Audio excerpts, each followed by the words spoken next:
So it's actually the middle of the night where I am. And we're gonna actually start a new book. And we are starting The Black Lizard by Edogawa Ranpo. And this is for the Bungo Stray Dogs Readathon that I'm hosting.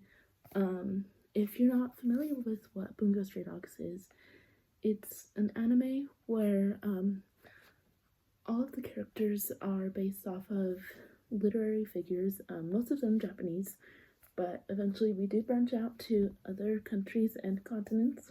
Basically, we follow Atsushi, and this is in industrialist Japan, like post-World War I at least, and he finds out that first off, he starts off starving in the middle of Yokohama, and he decides that he's going to rob the first person who he comes across. But the first person he comes across is a man who is drowning and wanted to commit suicide. But the man is Osamu Dazai, and Dazai basically takes him to the Armed Detective Agency, and he finds out that Atsushi has powers, and like the other people in the Armed Detective Agency have powers.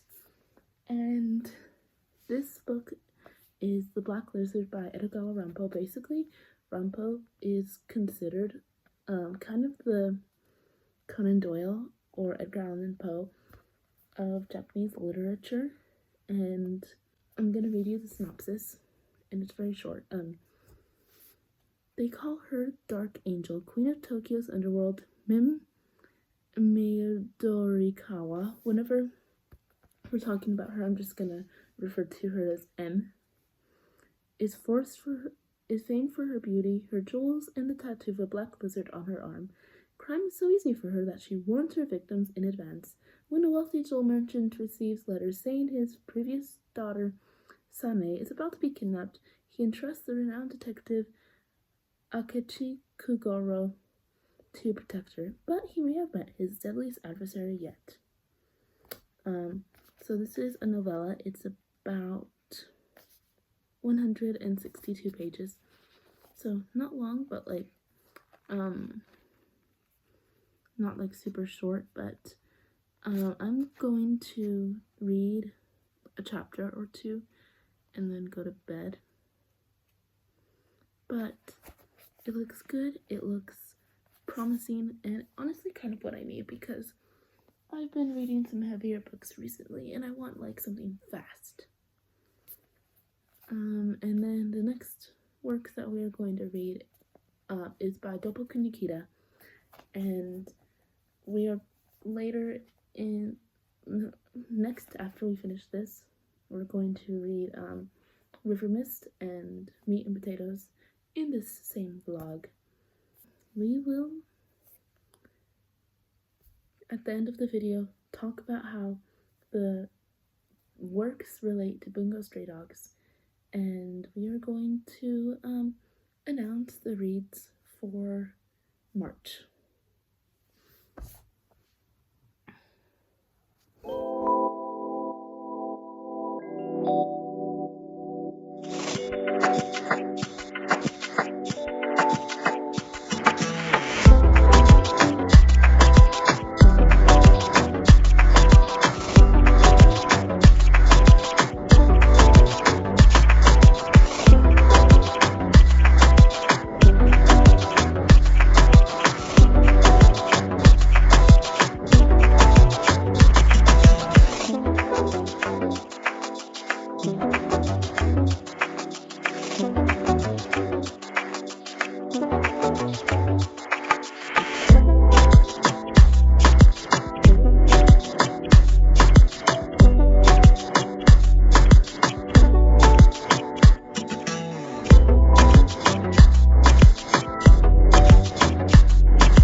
So it is now Monday, and I've made it to 2 chapters.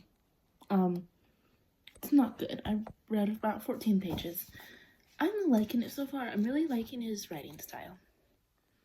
Whenever he's talking about M, he mentions her beauty a lot, and I'm really having a problem with that because, like, it's like, oh yeah, she's beautiful and she's smart too. Not like she's smart and she's beautiful.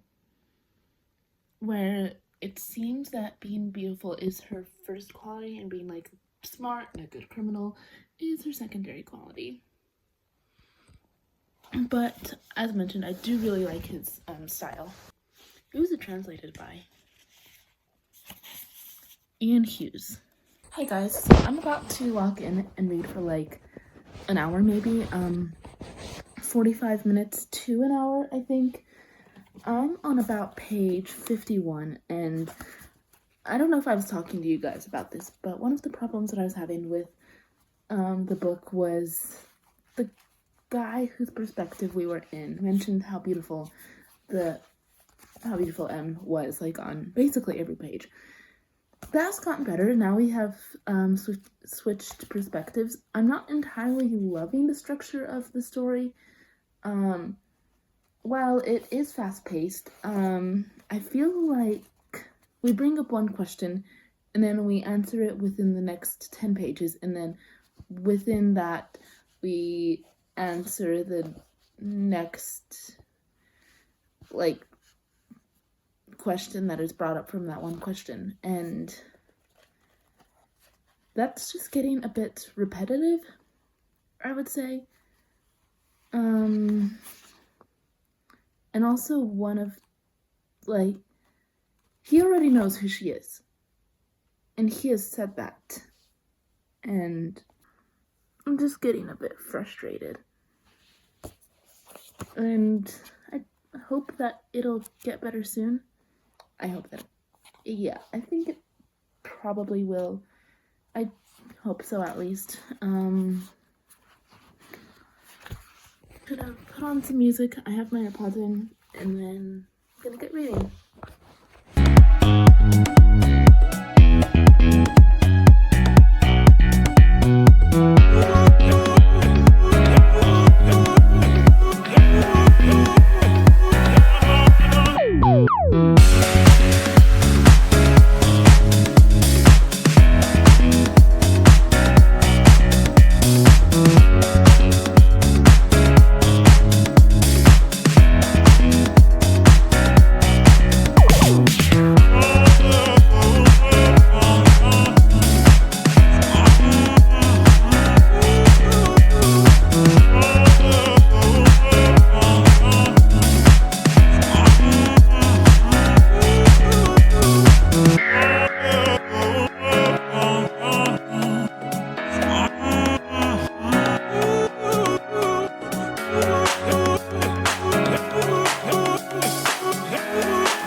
So yeah, I have been making my way through this book, and there was actually a really interesting, like, and kind of emotional scene. Almost made me cry, which rarely happens in a classic. And it was really interesting because it's like you have these two people, I'm not going to say who are kind of enemies. Well, they are, but they were both in each other's arms crying, which I really like those scenes, at least how he did it, because it kind of like added to like it kind of like humanized one of the characters more. I'm going to try and find a quote from that part that relates to what I am saying. Whether it was for the loneliness or perhaps some other reason, she was drowning in a strange, unfathomable sadness. These mortal enemies were sitting, holding each other's hands like close sisters and weeping. The causes of their sadness were different, but there was no difference in the depth and intensity of their sorrow. I will be talking more about the first part of that quote of what I just shared later, because I can see how it relates a little bit to BSD.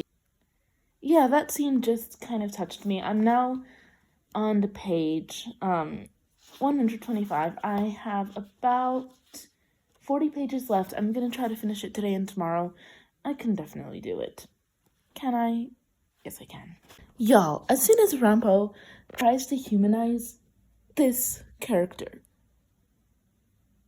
they go and do one of the worst possible things for a human to do. That is so disgusting.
So I am starting.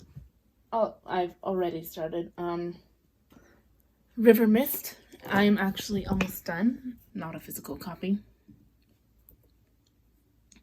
But we are reading River Mist and Meat and Potatoes. And I am snacking. It's very healthy, I know. The almonds are healthy, at least. So yeah, I'm on the last page. And not the last page, but one of the last pages. It is really good. I like the style of writing more than the ones that we've read earlier from the 1900s. This is more what I'm like used to, kind of, for at least classics, and I am feeling an emotional connection to the characters, even though it's a short story. And I will share with what they're about towards the end.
you guys are a bit crooked because this tripod isn't the most stable, unfortunately. Anyway. So Kunikida, he was a late 19th century author. He was associated with literary realism and naturalism. He became one of the champions for Japanese naturalism and known for his close attention to everyday life, which we see in River Mist, and just the quiet struggles of ordinary people, which I love those types of stories. His stories, from what I researched, often explore disappointed ideals, subtle human conflict, and the tension between what characters hope for and what reality allows. Bungo Stray Dogs Kunikida is reimagined as rigidly principled detective whose obsession with order and morality contrasts sharply with the chaotic world around him, and we see him seriously struggle with that. I'm not going to say specifically with what, but we see how he has to deal, like, his inner conflicts with the actions he was forced to take and the ideas of upholding his ideals. And by examining the real-life author's fiction, it becomes clear that the anime draws from the themes of idealism and pressure and social responsibility and the friction between inner conviction and circumstance. So his book, River Mist, Kunikida presents a quiet, reflective narrative that is centered on atmosphere and emotional restraint as opposed to dramatic action, which I loved about River Mist. It emphasizes mood, landscape, and subtle disappointment that lingers when human hopes go entirely unrealized, as is with our main character. And his restrained tone reflects the Kunikida's broader literary approach, which favored realism and psychological nuance over sensational plotlines. Meanwhile, Meat and Potatoes focuses more on domestic life and social interaction, which portrays the everyday tensions that arise from people, miscommunication, and class consciousness, which became really big around the 1800s, so like right before Kunikida was born. So the story examines small habits such as food preferences, which are clearly, as I believe I mentioned, metaphors for something else, and how that can reveal deeper emotional rifts and unspoken anxieties. Rather than dramatizing conflict through violence or spectacle, Kunikida exposes it through conversation and social maneuvering. And so these two works show his preoccupation with ordinary settings, internal conflict, and the quiet erosion of ideals when confronted by real-world limitations. And one of the things that I loved about Meat and Potatoes was specifically how it focuses on, like, how part of the conversation is you cannot stick to your ideals too much or else that will cause problems, whereas if you, I already talked about that. So Bungo Stray Dogs translates these qualities into a more exaggerated form. So Bungo Stray Dogs Kunikida is famously devoted to his notebook of ideals. Imagine this were a notebook. Kunikida would have all of his ideals written in it, his plans, his aspirations, and the things he wants to stick to the most. So, similar to the characters in River Mist, who struggle to reconcile emotion and reality, Kunikida repeatedly confronts situations that refuse to conform with his plans, such as a certain incident regarding Fyodor. Again, not going to spoil. And his frustration and anxieties and despair are not his weakness, but just they show how much he struggles with it. Like, he wants to hold to his ideals, but he can't. And on the other hand, the domestic tensions of Meat and Potatoes also resonate with BSD's version of the character. In the story, everyday life becomes a stage for deeper disagreements about things like status and pride and expectations and love and other certain things, such as BSD's Kunikida frequently clashes with his coworkers whose behavior violates his worldview. Also with Dazai, anyone. And his relationship with Dazai mirrors this interpersonal friction that Kunikida explored in his prose. He's also a poet, which is why it is called Doppo Poet, or the Matchless Poet, depending on if you are a sub or dub person. I was originally dub. Now I have moved on to sub, which with our watch-alongs, which I will get into later. And the anime amplifies these conflicts for dramatic and comedic effect, but the tension, the struggle to preserve his dignity and principle remains intact.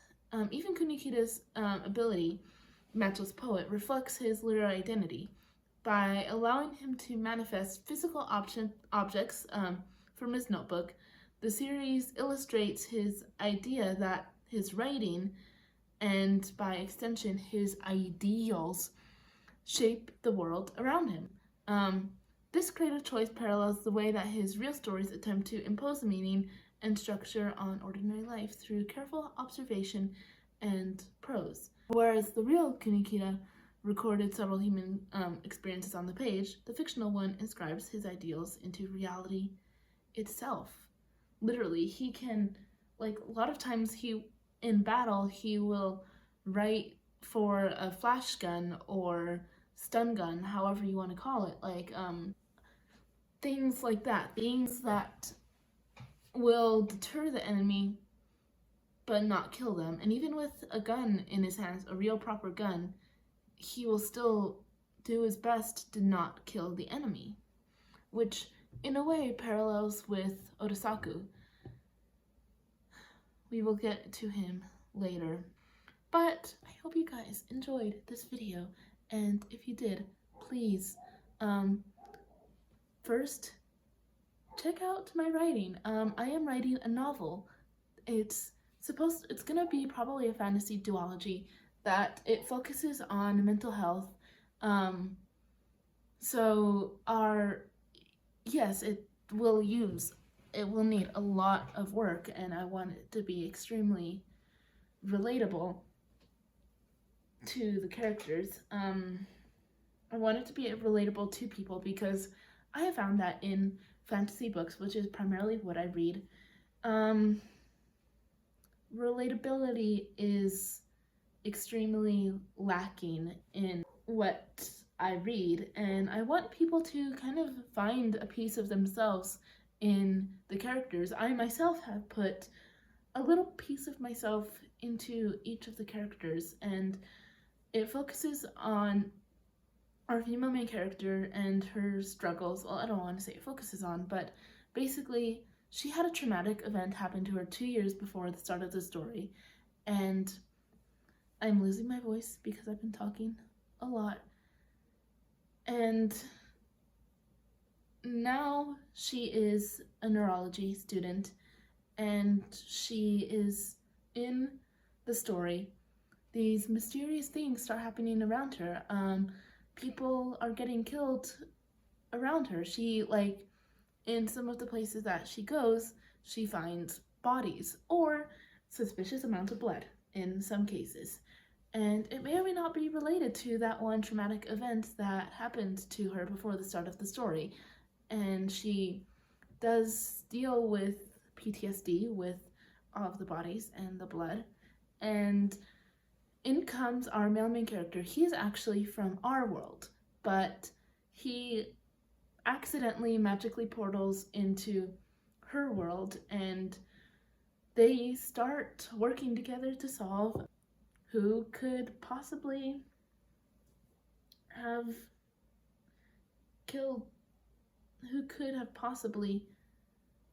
Who could it possibly be? And if you guys want to become a beta reader, I will have the link down in the description for the Google form, and you guys can sign up. And it's free, it's easy. I will send out 5 chapters each week. So please, I am actually begging you because I want people to find this story and enjoy it, and hopefully just find a little bit of relatability in the characters. And if you got this far into the video, comment, I think there's a diamond emoji, so comment the diamond emoji, and comment your thoughts on Kunikida and Ranpo and the books if you have read any of these pieces. And make sure to like and subscribe and ring the notification bell so that you get notified with all of my latest videos. I love you guys.